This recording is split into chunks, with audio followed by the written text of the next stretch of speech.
Hello everyone, welcome to the study concept. MPPSC की GK की MCQ series चल रही है। इसमें आपका बहुत बहुत स्वागत है और इसका 36वां वीडियो है, जो कि मध्य प्रदेश एमपीपीएससी 2020 का जो फर्स्ट पेपर है उस पर आधारित ये पूरी की पूरी कंप्लीट जीके सीरीज है, जो कि लगातार चल रही है। हर रोज इसका एक वीडियो मैं अपलोड कर रहा हूँ, जिसमें कि 25 क्वेश्चंस का कंप्लीट एनालिसिस मिलता है और वो सारे क्वेश्चंस मैं इसमें कवर कर रहा हूँ, जो कि मध्य प्रदेश लोक सेवा आयोग ने जो नया सिलेबस बनाया है 2020 में, उसके अकॉर्डिंगली ये पूरे के पूरे क्वेश्चंस इसमें आपको मिलने वाले हैं। तो वीडियो को अंत तक देखिए और वीडियो को लाइक भी कीजिए साथ में, और वीडियो को ज़्यादा से ज़्यादा शेयर करें अपने सभी ग्रुप्स में, जिससे कि अन्य सारे विद्यार्थी जो कि एमपीपीएससी 2020 की तैयारी कर रहे हैं वो भी इस वीडियो को लगातार देखें और मेरी वीडियोस को लाइक और शेयर भी करें।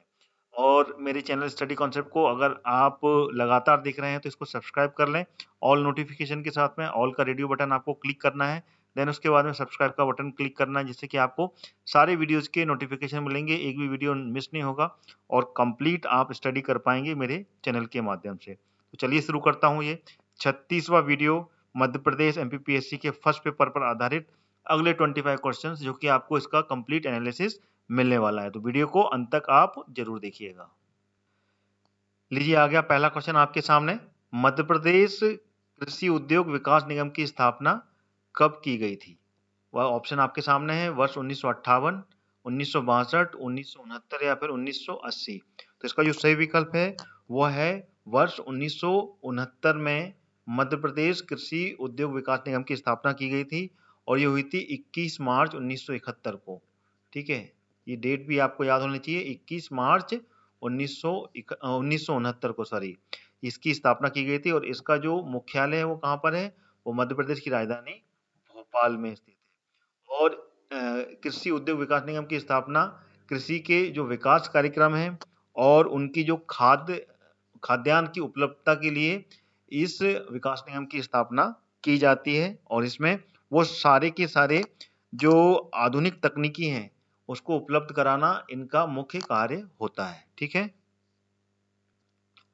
अगला क्वेश्चन आ गया। मध्य प्रदेश का महेश्वर जो शहर है वो किस नदी के किनारे स्थित है? ताप्ती, नर्मदा, चंबल या फिर बेतवा? तो इसका जो सही विकल्प है वो है नर्मदा। नर्मदा नदी के किनारे स्थित है महेश्वर। और ये किस जिले में है महेश्वर? ये है खरगोन में। ये आपको पूरा क्लियर होना चाहिए। और महेश्वर का जो ऐतिहासिक नाम है वो है माहिष्मती, इसलिए ये भी आपको पूरा क्लियर होना चाहिए। ठीक है, माहिष्मती के नाम से ये इतिहास का नाम है इसका, पूर्व में इसको माहेश्वती के नाम से जानते थे। ठीक है, चलिए आगे बढ़ते हैं। अगला प्रश्न आ गया। राज्य में अटल बाल आरोग्य एवं पोषण मिशन की शुरुआत कब की गई थी? ऑप्शन आपके सामने है, 2007, 2010, 2004 या फिर 2006। तो इसका जो सही विकल्प है वर्ष 2010 में इसकी शुरुआत की गई थी और ये 24 दिसंबर को इसकी शुरुआत कर दी गई थी, यानी कि वर्ष के आखिरी महीने में इसकी शुरुआत की गई थी। और इस जो योजना है जिसका नाम है अटल बाल आरोग्य मिशन, ठीक है ना, ये और पोषण मिशन, सॉरी, आरोग्य एवं पोषण मिशन, इसकी जो उद्देश्य था वो उद्देश्य था बच्चों में कुपोषण की जो समस्या होती है उससे निपटाने हेतु इस योजना को शुरुआत की गई थी। और इसका जो लक्ष्य था वो 2015 में 5 वर्ष तक के जो कम उम्र के बच्चे हैं उनमें जो गंभीर कुपोषण है, जो कि पूरे मध्य प्रदेश में कितना है, 12% से तक है, 12% से अधिक, 12.6% कुपोषण के शिकार बच्चे हैं, जिसको कि 5% तक लाना था 1 साल के अंदर, यानी कि 2015 तक। ठीक है ना, 2010 से लेके 2015, यानी कि 5 वर्ष में इसका जो रेशो है वो 5% तक लाना था। और उसके बाद में अगले 5 वर्ष में, यानी कि 2020 तक, जो खत्म हुआ है पिछले साल 2020 तक, इसको 0% तक लाना था। ये इसका लक्ष्य था। ठीक है, चलिए आगे बढ़ते हैं। अगला प्रश्न आ गया। मध्य प्रदेश के किस जिले की सीमा महाराष्ट्र और गुजरात राज्य से मिलती है? ऑप्शन आपके सामने है, झाबुआ, अलीराजपुर, बालाघाट या फिर सिंगरौली। तो इसका जो सही विकल्प है वो है अलीराजपुर। अलीराजपुर ही है जिसकी सीमा मध्य प्रदेश के जुड़े हुए जो राज्य हैं कौन से, महाराष्ट्र और गुजरात से लगती है। ये मध्य प्रदेश का सबसे पश्चिमी जिला है, ये भी आपको क्लियर होना चाहिए, पश्चिमी जिला कहलाता है। ये भी क्वेश्चन बनता है।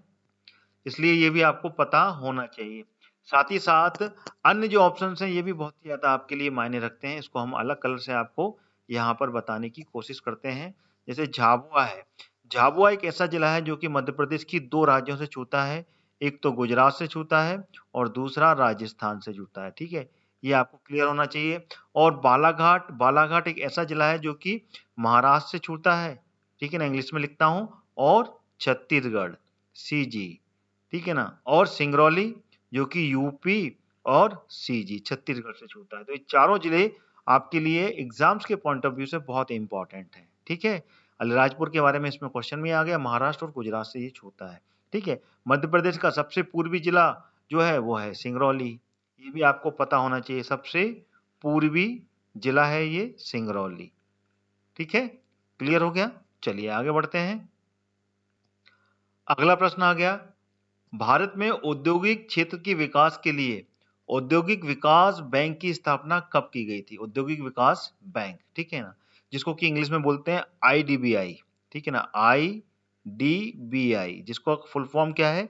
Industrial development bank of India, ठीक है?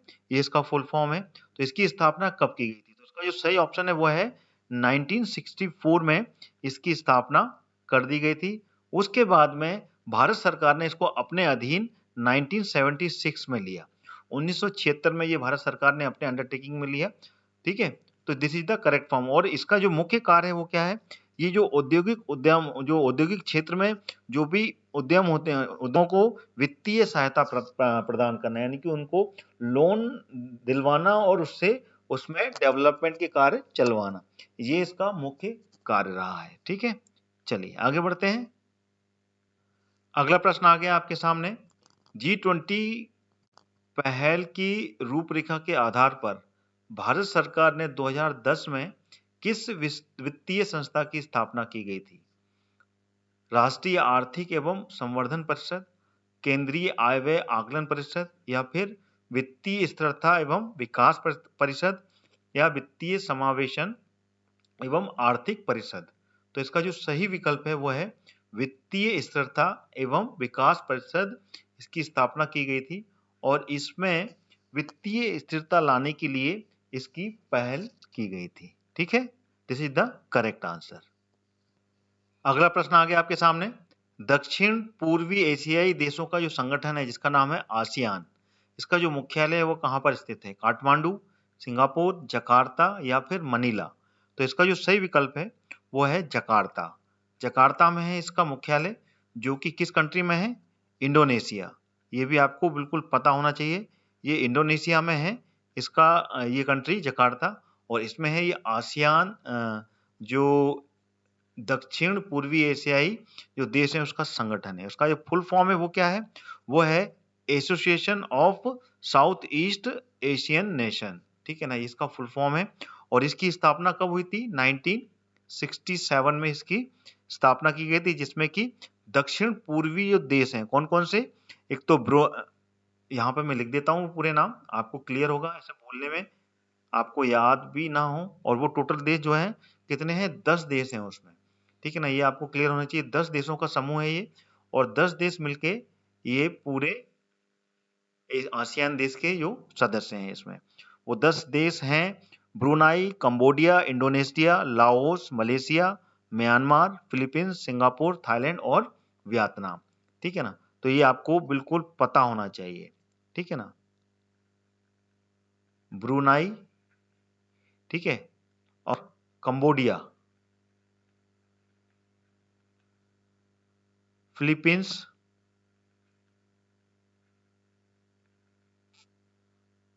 लाओस, मलेशिया,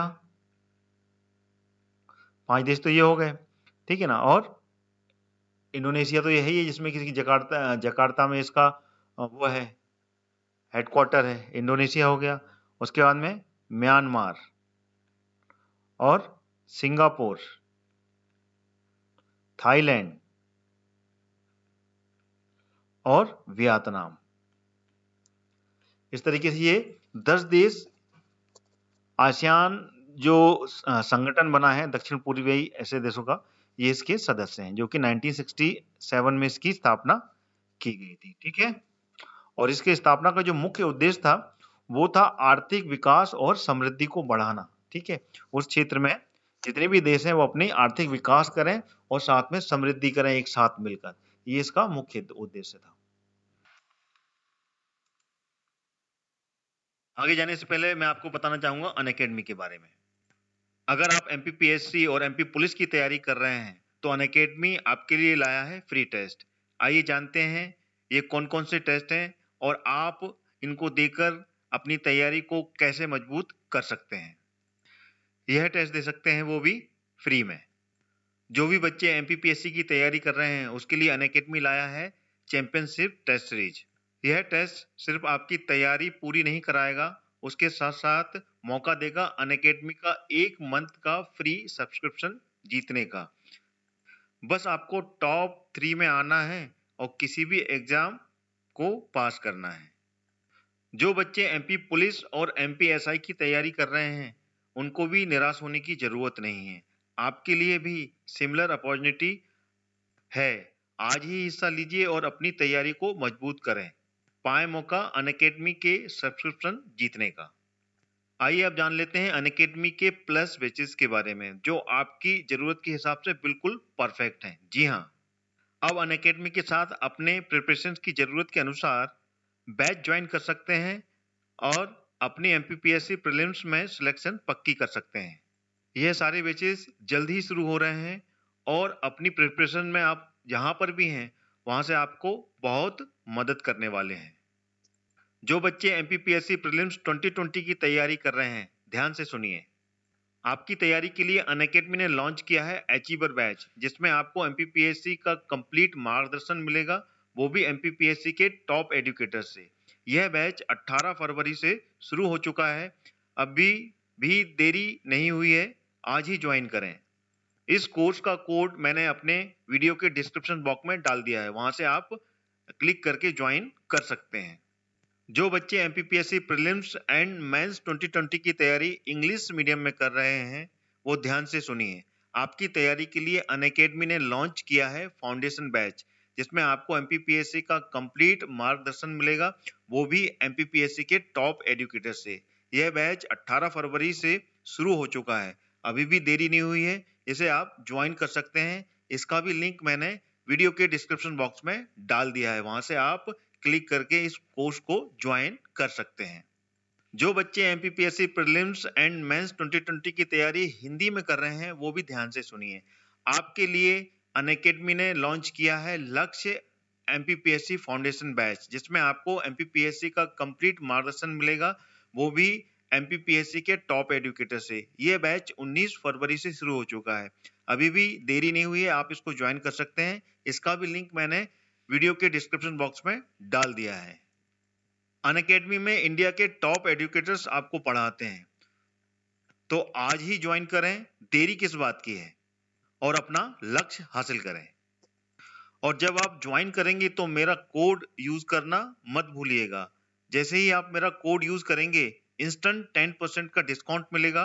मेरा रेफरल कोड है हरदयाल कुशवाहा, जो कि कैपिटल लेटर में लिखा हुआ है। तो जल्द ही इस ऑफर का फायदा उठाइए, आखिरी कुछ दिन ही शेष रह गए हैं। 1 मार्च से ये डिस्काउंट 10% से घटकर 5% हो जाएगा। तो आज ही सब्सक्राइब करें और मेरा रेफरल कोड लगाना मत भूलिएगा। जैसा कि मैंने बताया आपको, मेरा रेफरल कोड है कैपिटल लेटर में जो आपको लिखा हुआ है हरदयाल कुशवाहा। अगला प्रश्न आ गया आपके सामने, संविधान के किस अनुच्छेद के अंदर राष्ट्रीय पिछड़ा वर्ग के बारे में प्रावधान किया गया है? अनुच्छेद 340, 342, 344 या फिर 347? तो इसका सही विकल्प है आर्टिकल 340। ठीक है ना, अनुच्छेद 340 के अंतर्गत राष्ट्रीय पिछड़ा वर्ग आयोग के बारे में इसमें प्रावधान किया गया है और ये एक संवैधानिक संस्था है, ये आपको पता होना चाहिए, क्योंकि ये क्वेश्चन भी बिल्कुल बनते हैं कि कौन सी संस्था किस तरीके से बनाई गई है, संवैधानिक संस्था।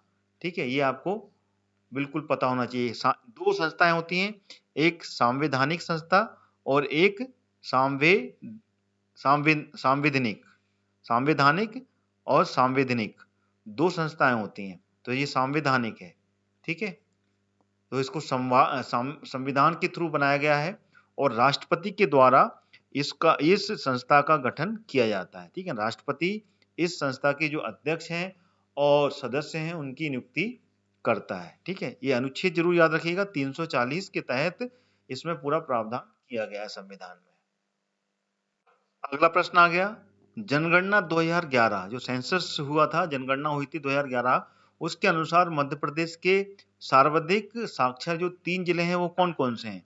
ऑप्शन आपके सामने है, इंदौर, भोपाल, ग्वालियर, इंदौर, जबलपुर, ग्वालियर, या फिर जबलपुर, इंदौर, भोपाल, या फिर उज्जैन, इंदौर और ग्वालियर। तो इसका जो सही विकल्प है वो सी विकल्प बिल्कुल सही है। सबसे ज्यादा जो साक्षर जिला है वो है पहले जबलपुर, उसके बाद में इंदौर का नंबर आता है, फिर भोपाल का नंबर आता है।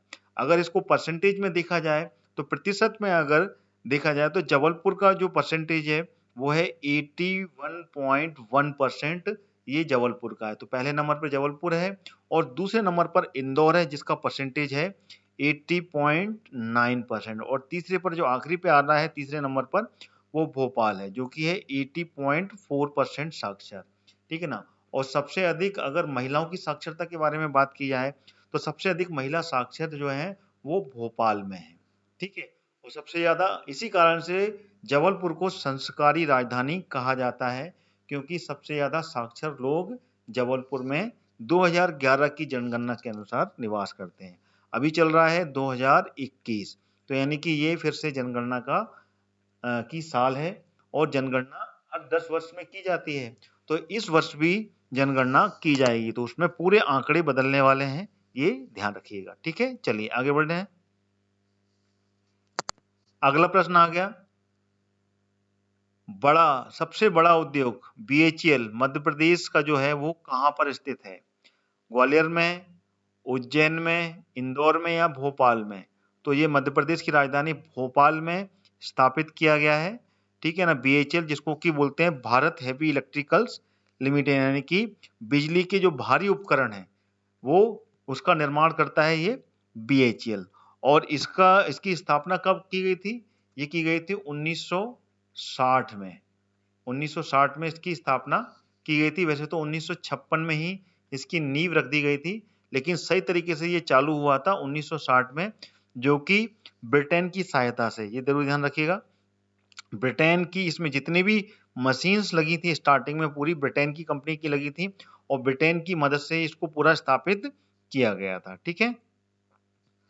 अगला प्रश्न आ गया 11वां, मध्य प्रदेश में अनुसूचित जाति की कन्याओं के विवाह में आर्थिक सहयोग देने हेतु कौन सी योजना लागू की गई है? ऑप्शन आपके सामने है, मुख्यमंत्री निकाह योजना, मध्य प्रदेश विधवा पुनर्विवाह योजना, या फिर मुख्यमंत्री कन्यादान योजना, या फिर सौभाग्यवती योजना।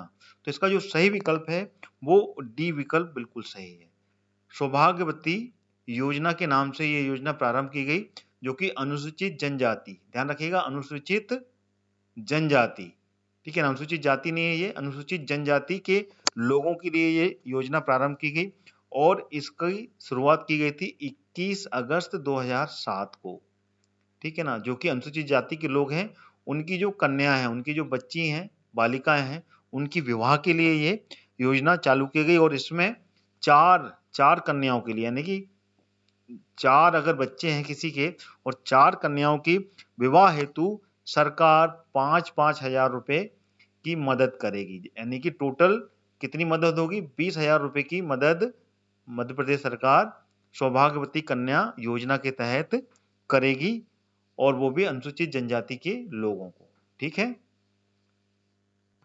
अगला प्रश्न आ गया, डायमंड सीमेंट का जो कारखाना है, डायमंड सीमेंट चलती है ना, वो कहां पर स्थित है? दतिया में, सागर में, दमोह में, या फिर सतना में? तो इसका सही विकल्प है दमोह। दमोह में ये स्थित है। और दमोह में कहां पर है ये? दमोह के अमानपुरा में स्थित है ये, ठीक है। चलिए आगे बढ़ते हैं। अगला प्रश्न आ गया, मध्य प्रदेश के राजस्व न्यायालय का जो मुख्यालय है वो कहां पर स्थित है? जबलपुर में, ग्वालियर में, सागर में, या इंदौर में? तो वो है ग्वालियर में। जो भी भूमि से संबंधित मामले होते हैं या उनके मुकदमे होते हैं, उनके राजस्व के जो मामले होते हैं, उसका जो न्यायालय है वो ग्वालियर में स्थापित किया गया है। ठीक है, जिसको बोलते हैं भू अभिलेख, ठीक है ना, कार्यालय। ठीक है, चलिए आगे बढ़ते हैं। अगला प्रश्न आ गया, अक्टूबर 2020 में गंगा नदी के तट पर बढ़ावा देने के लिए, ठीक है ना, पर्यटन को बढ़ावा देने के लिए केंद्र सरकार द्वारा कौन से अभियान की शुरुआत की गई? गंगा पर्यटन अभियान, माई गंगा अभियान, या फिर माई गंगा माई डॉल्फिन अभियान, या उपरोक्त में से कोई नहीं? तो इसका सी विकल्प बिल्कुल सही है। माई गंगा माई डॉल्फिन अभियान की शुरुआत की गई थी और ये की गई थी 6 अक्टूबर को। 6 अक्टूबर 2020 से इसकी शुरुआत की गई थी और इसमें ये पर्यटन जो लिखा हुआ है ना, पर्यटन को बढ़ावा देने के लिए इसकी शुरुआत की गई थी और इसमें 6 स्थानों को चुना गया था। ठीक है ना, 6 ऐसे जगह चिन्हित किए गए थे जो कि गंगा के तट पे हैं और वहां पर प्रमोट किया गया था किसको? टूरिज्म को। इसमें नाव की सहायता से, ठीक है ना, जो गंगा में डॉल्फिन रहती हैं, डॉल्फिन मछली है, उसको दिखाया जाएगा। जब भी वहां पे टूरिस्ट आएंगे, उन टूरिस्ट को नाव की सहायता से वहां पे जितनी भी डॉल्फिन है, डॉल्फिन के दर्शन कराए जाएंगे सारे टूरिस्ट को। ठीक है, चलिए आगे बढ़ते हैं। अगला प्रश्न आ गया 15वां, किसानों की आय दोगुनी करने के उद्देश्य से केंद्रीय कृषि एवं किसान मंत्रालय व रेल मंत्रालय के द्वारा प्रथम किसान विशेष रेल का संचालन कहां से कहां तक शुरू किया गया? ऑप्शन आपके सामने है, वाराणसी से पटना तक, देवलाली से दानापुर तक, टाटानगर से रायपुर तक, या फिर ग्वालियर से राजकोट तक। तो इसका जो सही उत्तर है वो है देवलाली से दानापुर तक ये ट्रेन की शुरुआत की गई। ठीक है ना, this is the correct answer. और ये कब शुरू की गई थी? 7 अगस्त 2020 को इसकी शुरुआत की गई और ये ध्यान रखिएगा, केंद्रीय कृषि किसान मंत्रालय और रेल मंत्रालय के साझा प्रयास के तहत इसकी शुरुआत की गई थी और इसका जो मुख्य उद्देश्य था वो था 2020 तक किसानों की आय दोगुनी करना। ठीक है ना, इसका प्रमुख उद्देश्य था जिसमें कि किसान अपनी जो भी फसल है या फिर जो भी उपज होती है, उसको जो अल्पकालिक बाजार है यानी कि पास के जो बाजार हैं वहां पर अपनी उपज को ले जा सकेंगे और वहां पर बेच सकेंगे, जिससे कि उनकी जो आय है उस आय में वृद्धि होगी। ठीक है ना, ये इसका मुख्य उद्देश्य रहा। याद रखिएगा 7 अगस्त 2020 को इसकी शुरुआत की गई थी और पहली ट्रेन चलाई गई थी देवलाली से लेके दानापुर तक। ठीक है, अगला प्रश्न आ गया, निम्नलिखित में से किस आधुनिक सिंचाई की विधि से जल का संरक्षण होता है? सतह सिंचाई से, स्प्रिंकलर से, क्यारी सिंचाई से, या फिर जलाशय से? तो इसका सही विकल्प है स्प्रिंकलर से।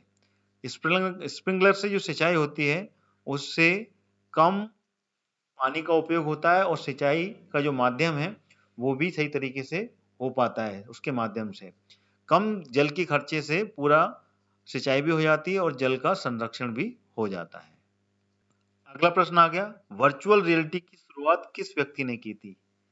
ए जेरॉन लेनियर ने, या जेरॉन रेनर ने, नेपियर ने, या फिर बेबेज ने? इसका जो सही विकल्प है वो है जेरॉन लेनियर ने वर्चुअल रियलिटी की शुरुआत की थी और ये हुई थी 1980 में और ये की थी अमेरिका में। ठीक है, अमेरिका से इसकी शुरुआत हुई थी और ये एक ऐसा कंसेप्ट है जिससे कि दुनिया में वर्चुअल वे में हर जो भी काल्पनिकता है, काल्पनिक दुनिया में जो भी किया जाता है उसको प्रस्तुत किया जाता है, जिसको कि एक 3D इन्वायरमेंट में भी अब क्रिएट कर सकते हैं। 3D इन्वायरमेंट में हर चीज को यहाँ पर दर्शाया जाता है और ये नाम जरूर याद रखिएगा। 1980 में एक तो सन ओपर से जेरॉन लेनियर ने इसकी शुरुआत की थी जिसका नाम है वर्चुअल रियलिटी।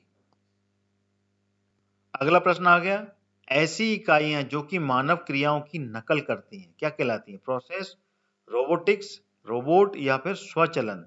तो वो कहलाती हैं रोबोटिक्स। जो कि मानव क्रियाओं की नकल करे वो रोबोटिक्स कहलाती हैं। अगला प्रश्न आ गया, www, ठीक है ना, इसका जो स्पेशल फीचर्स है, विशिष्ट फीचर, वो क्या है? यूजर फ्रेंडली, इंटरैक्टिव, मल्टीमीडिया, या फिर ये सभी? तो ऊपर दिए हुए सारे विकल्प का जो फीचर होता है www का, ये पूरे के पूरे फीचर्स होते हैं उसमें। यूजर फ्रेंडली भी होता है वो, इंटरैक्टिव भी होता है और मल्टीमीडिया का भी फीचर्स होता है। और this is using in internet में उपयोग होता है और किसी भी वेबसाइट्स के आगे ये लगा रहता है www.abc.com। ठीक है, this is the website name, this is the extension and this is the world wide web. ठीक है ना, फर्स्ट का है वर्ल्ड, सेकंड का है वाइड, देन थर्ड का है वेब। वर्ल्ड वाइड वेब बोला जाता है इसका फुल फॉर्म। ठीक है, अगला प्रश्न आ गया, निम्न में से B2B ई कॉमर्स की एप्लीकेशन कौन सी है? Supply chain management, electronic data interchange, A और बी दोनों, या उपरोक्त में से कोई नहीं। तो इसका ऊपर दिए हुए दोनों विकल्प हैं, इसमें ए और बी दोनों, यानी कि सप्लाई इंटरचेंज भी होती है और इलेक्ट्रॉनिक डेटा इंटरचेंज भी होता है। और ये B2B किस में काम आती है?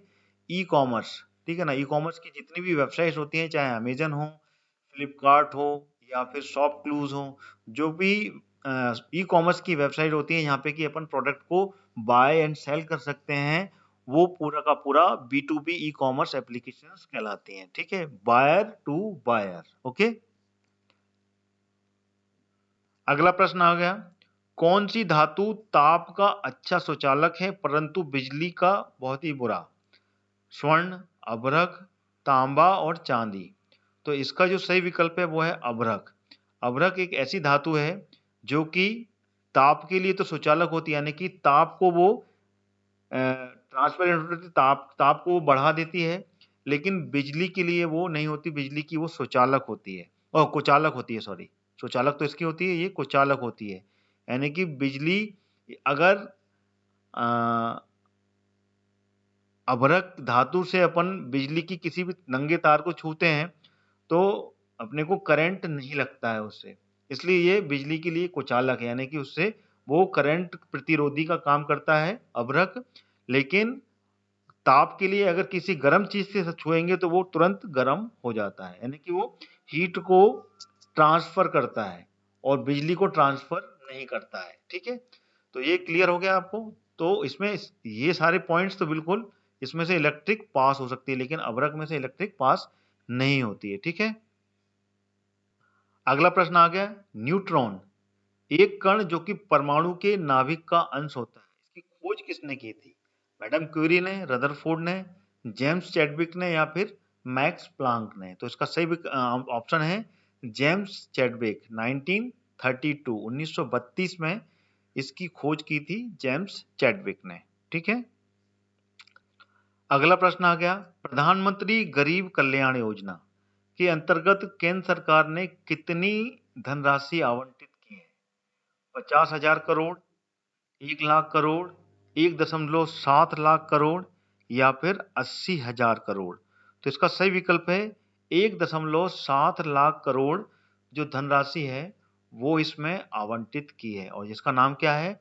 प्रधानमंत्री गरीब कल्याण योजना। और ये कब लागू हुई थी? ये जब कोविड चल रहा था, कोविड के समय में जब लॉकडाउन हुआ था, उस समय केंद्र सरकार इस योजना को लाई थी, और ये 26 मार्च 2020 को ये योजना लागू की गई थी। और इस योजना का जो उद्देश्य है वो 80 करोड़ जो लोग हैं वहां तक इस योजना का लाभ पहुंच सके। ठीक है, तो इसका नाम याद रखिएगा, ये कब चालू हुई ये याद रखिएगा, और कितनी राशि इसमें आवंटित हुई, और कितने लोग तक यह इसका फायदा पहुंचाने का उद्देश्य है। ठीक है, चलिए आगे बढ़ते हैं। ये क्वेश्चन रिपीट हो गया है, 25वां वही क्वेश्चन है जो कि मैंने अभी आपको बताया। ठीक है ना, तो आपको इसका फैक्ट पूरा क्लियर है। तो टोटल 24 क्वेश्चंस मैंने इसमें लेके आए। ठीक है ना, 25वां इसमें रिपीट हुआ है। तो इस वीडियो को मैं यहीं पे खत्म करूंगा। वीडियो कैसा लगा आपको कमेंट करके बताएं। साथ ही साथ में वीडियो को ज़्यादा से ज़्यादा लाइक मिले ये मैं चाहूँगा, और साथ में वीडियो को अधिक से अधिक शेयरिंग भी मिले ये भी मैं चाहूँगा, जिससे कि अन्य वो सारे परीक्षार्थी जो कि MPPSC 2020 की तैयारी कर रहे हैं वो भी ज़्यादा से ज़्यादा मेरी इस सीरीज से जुड़े हैं, जिसमें कि MPPSC 2020 के जो फर्स्ट पेपर के 100 क्वेश्चंस हैं वो भी नए सिलेबस के अकॉर्डिंगली मैंने बनाए हैं, उससे ज़्यादा से ज़्यादा जुड़ के वो सारे क्वेश्चंस अटेम्प्ट कर पाएँ। तो इसी के साथ में मैं अपना ये वीडियो यहीं समाप्त करता हूँ। लगातार मेरी इस सीरीज को जुड़े रहने के लिए मेरा चैनल स्टडी कॉन्सेप्ट आप सब्सक्राइब कर लें, वो भी ऑल नोटिफिकेशन के साथ में ध्यान रखिएगा। ऑल का रेडियो बटन आपको क्लिक करना है, देन उसके बाद में आपको सब्सक्राइब का बटन क्लिक करना है, जिससे कि आपको सारे नोटिफिकेशंस मिल पाएंगे। तो इसी के साथ अपना ये वीडियो यहीं समाप्त करता हूँ। कल फिर आपको एमपीपीएससी की अगला वीडियो मिलने वाला है 25 क्वेश्चंस के साथ में। तो लगातार ट्यून करके देखते रहिए मेरा चैनल स्टडी कॉन्सेप्ट। तब तक के लिए जय हिंद, जय भारत।